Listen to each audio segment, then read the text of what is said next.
Halo guys, kalian udah tahu belum sih kalau Snapdragon 778G itu punya efisiensi daya yang lebih irit loh dan speed RAM yang lebih kencang dibandingkan sama Snapdragon 870. Kenapa bisa gitu ya? Soalnya fabrikasi dari Snapdragon 778G cuma 6 nanometer guys, ketimbang si 870 yang pakai fabrikasi 7 nanometer. Dan untuk sektor RAM-nya, Snapdragon 778G punya kecepatan 450 MHz lebih cepat nih ketimbang Snapdragon 870.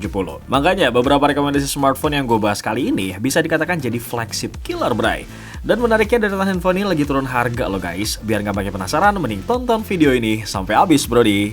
Di daftar pertama ada produk dari Xiaomi yaitu Xiaomi 12 Lite. Buat lo yang pengen punya handphone mid-range killer, Xiaomi 12 Lite ini bisa jadi salah satu rekomendasi lo buat kalian. Seperti yang kita tahu ya, kalau ada embel-embel Lite di belakangnya, pasti spesifikasinya tuh jauh lebih enteng dibandingkan sama Xiaomi 12 reguler maupun yang Pro. Tapi Xiaomi 12 Lite ini punya kamera 108 megapiksel loh, yang menjadi salah satu key selling point dari smartphone ini. Bahkan resolusi kameranya ini lebih besar guys ketimbang versi reguler ataupun versi yang Pro-nya. Cuma kalau soal sensornya nih, gue kurang tahu sih. Seharusnya sensor yang dipakai sama versi reguler ataupun yang Pro sih lebih besar ya. Selain itu, daya juga cukup teruji ya secara performanya nih, karena gue udah sempat head to head langsung Xiaomi 12 Lite sama Samsung Galaxy A73 5G. Waktu gue head to head, Xiaomi 12 Lite bisa mendapatkan skor Antutu di angka 500 ribuan loh. Dan untuk performa gamenya, Xiaomi 12 Lite ini bisa mainin Genshin Impact dengan cukup lancar di settingan default 30 fps. Dalam waktu 1 jam pengujian Genshin Impact brody, Xiaomi 12 Lite ini menghabiskan baterai sebanyak 17%. Terus soal penurunan harganya, di awal rilis nih, handphone ini dibanderol dengan harga 5,7 jutaan. Dan saat ini sudah mengalami penurunan harga sampai 1,1 jutaan.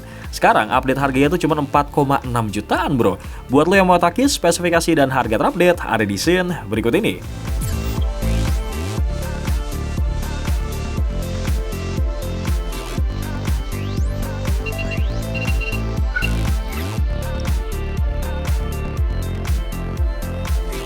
Di daftar kedua ada Samsung Galaxy A73 5G.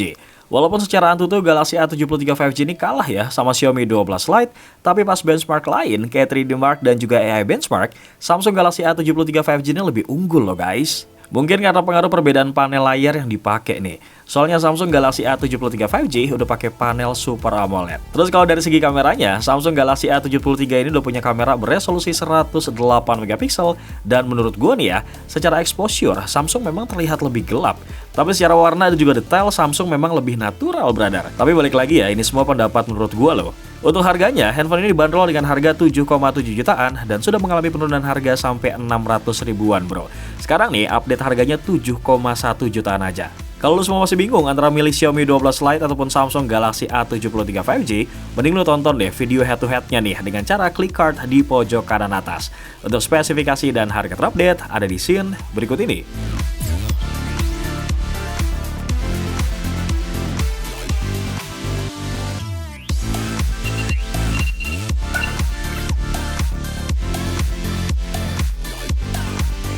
Untuk handphone Snapdragon 778G selanjutnya yang mengalami penurunan harga adalah Vivo T1 Pro 5G. Waktu di awal perilisan, handphone ini dibanderol dengan harga 4,4 jutaan.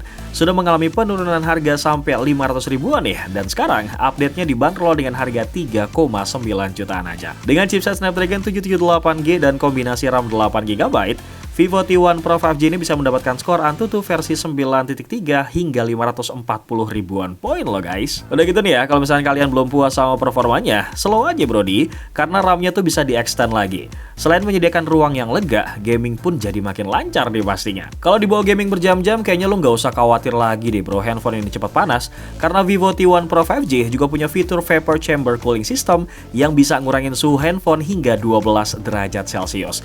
Untuk spesifikasi dan harga terupdate dari Vivo T1 Pro 5G ada di scene berikut ini.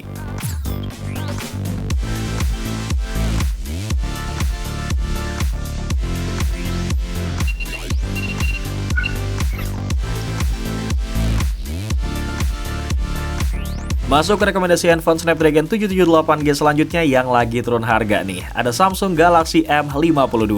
Buat seri M-nya Samsung sih memang kayaknya didesain buat para gamers ya.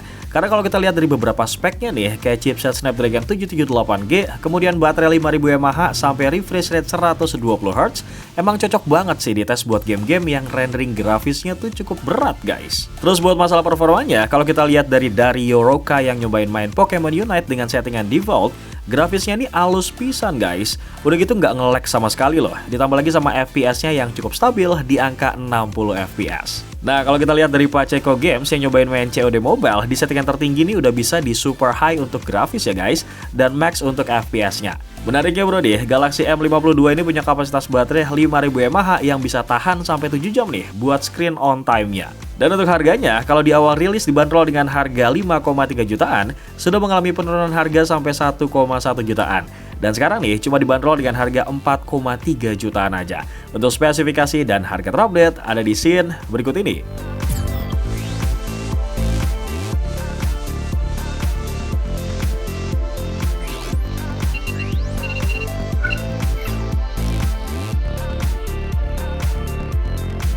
Buat rekomendasi selanjutnya ada Huawei Nova 9. Doi lagi turun harga sampai 500 ribuan ya guys. Karena waktu pertama kali rilis ini dibanderol dengan harga 7,5 jutaan. Dan sekarang update-nya cuma 7 jutaan aja guys. Huawei Nova 9 punya dua key selling point yang dianggap jadi keunggulan dari smartphone ini. Pertama nih, kamera utamanya beresolusi 50 megapiksel dengan sensor RYYB Ultra Vision kamera yang dikombin dengan lensa 8 megapiksel ultra wide. Dan walaupun seri Nova ini nggak punya embel-embel Leica, tapi berkat teknologi Ultra Vision teknologi yang berasal dari sensor RYYB yang dipakai, bikin kameranya punya hasil yang cukup bagus guys. Buat lo yang belum tahu nih ya, kalau sensor RYYB ini pertama kali dipakai di Huawei P30 series yang merupakan smartphone kelas flagshipnya Huawei. Nah, key selling point yang kedua nih di bagian desain dan layarnya guys. Jadi Doski udah pakai layar 120Hz dengan desain 3D curved glass di bagian layar dengan luas 6,57 inci, beresolusi Full HD Plus dengan panel OLED. Di bagian belakangnya terdapat desain modul kamera yang cukup anti mainstream nih. Huawei sih bilang kalau nama desainnya adalah Star Orbit Ring. Untuk finishing warna di bodinya pun ini cukup terlihat premium ya guys, berkat sentuhan teknologi Steadfast Edge Glass khas handphone flagshipnya Huawei. Tapi apakah lo mau takis nih handphone yang gak pakai OS Google guys? Buat spesifikasi singkat dan harga terupdate ada di scene berikut ini.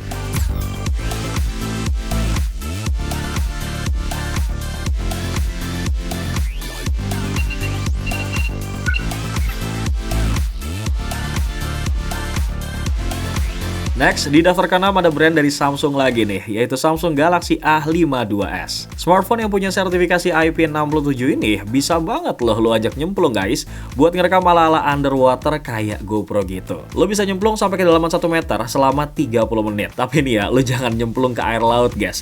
Gue takut banget nih ketika lo nyemplung lo dimakan hiu ya kan? Untuk hasil kameranya sendiri kalau di luar air, Darius Tech ini udah ngerangkum secara jelas ya guys. Dan untuk fitur OIS-nya, baik kamera depan ataupun belakang ini berfungsi dengan baik bro. Bahkan udah bisa nih buat ngerekam dengan resolusi 4K untuk kamera utamanya. Nah, pas awal perilisan, Samsung Galaxy A52s 5G varian 8/256GB ini dibanderol dengan harga 6,5 jutaan. Sudah mengalami penurunan harga sampai 800 ribuan coy. Sekarang nih update harganya cuma 5,7 jutaan aja. Untuk spesifikasi dan harga terupdate ada di scene berikut ini.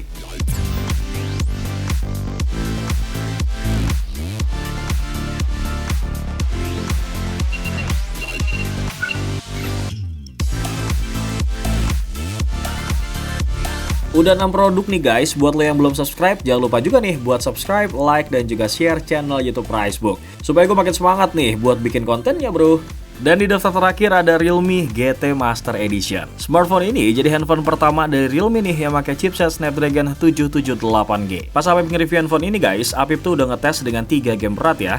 Dan hasilnya buat mainin game Mobile Legends tuh bisa di settingan high, frame rate-nya 60 fps. Dan buat di grafis high, si Apipul nih nggak komen sama sekali guys. Soalnya ini udah stabil banget, walaupun ada sedikit lag pas lagi nge-war. Terus buat main game PUBG Mobile, kualitas gambarnya sih aman banget ya. Renderingnya tuh cepet guys. Cuma Apip sempat nemuin lag nih dan juga sedikit frame drop pas mainin di settingan HDR Ultra. Tapi masih aman kok bray, nggak ngeganggu sama sekali. Dan pas mainin Genshin Impact, si Apipul tuh paksa handphone ini dengan main di settingan highest 60 fps. Dan ya, ternyata patah-patah guys. Tapi pas dimainin di settingan defaultnya sih aman banget ya, nggak ada patah-patah sama sekali. Dan kalau misalnya lo pengen performanya tetap oke waktu main game, lo bisa aktifin GT mode-nya nih bro. Jadi kalau udah aktif, nanti secara otomatis clock speednya itu akan jadi di clock speed yang maksimal ya guys. Refresh rate layarnya juga mentok nih di angka 120 Hz. Kemudian ultra reality-nya aktif dan visual ultra HD juga aktif. Pokoknya nih buat performa gamingnya, Realme GT Master Edition ini sabi banget sih buat lo takis brother. Untuk penurunan harganya, Realme GT Master Edition ini dibanderol dengan harga 4,6 jutaan pas rilis. Dan sekarang nih harganya cuma 4 jutaan aja. Turun sekitar 600 ribuan bro. Dan buat lo yang tertarik untuk spesifikasi dan harga terupdate, ada di scene berikut ini. Sekalian gue pamit nih bro. Assalamualaikum brodi.